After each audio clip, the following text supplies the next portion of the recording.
اعوذ باللہ من الشیطان الرجیم بسم اللہ الرحمن الرحیم وللہ الاسماء الحسنی فادعوا بہا۔ الحمدللہ تمام بچوں نے جامع مسجد نور الفرحان و مرکز دار القرآن حسن بن علی رضی اللہ تعالی عنہما کے سٹیج پہ آ کے جو استادوں نے ان پہ محنت کی، شفقت کی، وقت دیا، تو الحمدللہ بچوں نے بہترین کارکردگی ادا کی۔ تو میں اس موقع پہ ان آیات کی نسبت سے ایک دو باتیں کرنا چاہتا ہوں کہ بیٹا،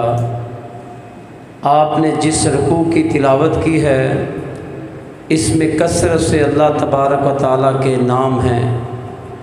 اور اللہ تبارک و تعالیٰ کے ناموں کے بارے میں رب کا قرآن خود کہتا ہے کہ وَلِلَّهِ الْأَسْمَاءُ الْحُسْنَى، اللہ کے بڑے خوبصورت نام ہیں۔ اللہ کے ناموں کی خوبصورتی کیا ہے؟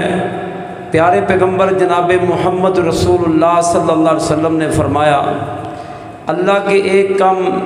100 نام ہیں۔ فرمایا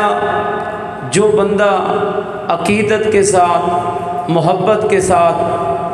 جو ان ناموں کا معنی اور مفہوم ہے اس کے مطابق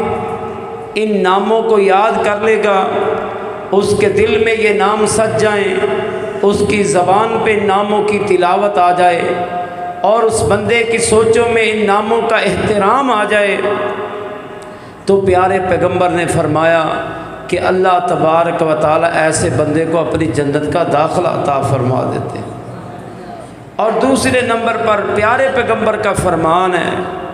کہ لوگو تم چاہتے ہو کہ تمہاری دعائیں قبول ہوں، تم چاہتے ہو تمہاری التجائیں قبول ہوں، تم چاہتے ہو جب اللہ کے دروازے پہ دستک دو اللہ دروازہ تمہارے لیے کھول دے،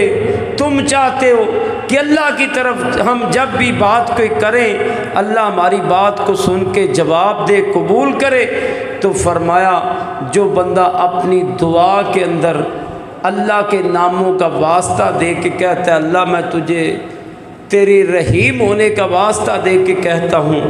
اللہ میں تجھے تیرے کریم ہونے کا واسطہ دے کے تجھ سے کہتا ہوں، اللہ میں تجھے تیرے عظیم ہونے کا واسطہ تجھے دے کے یہ کام کہتا ہوں، تو اللہ کے پیارے پیغمبر نے فرمایا اللہ ایسے بندے کی دعاؤں کو قبول کرنے والا بن جاتا ہے۔ تو لہٰذا قرآن سے بھی وابستہ رہیے،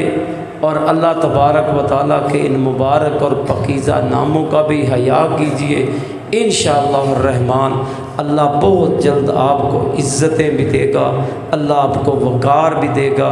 اللہ آپ کو شہرتیں بھی دے گا، اللہ آپ کو پاکیزہ رزق بھی عطا کرے گا، اللہ آپ کے مستقبل کو بھی روشن کر دے گا۔ میری اللہ سے دعا ہے کہ اللہ تبارک و تعالیٰ تمام اساتذہ کرام اور تمام طلباء کرام کے اوپر اللہ اپنی رحمتوں اور مہربانیوں کا نزول فرمائے۔ وآخر دعوانا الحمدللہ رب العالمین۔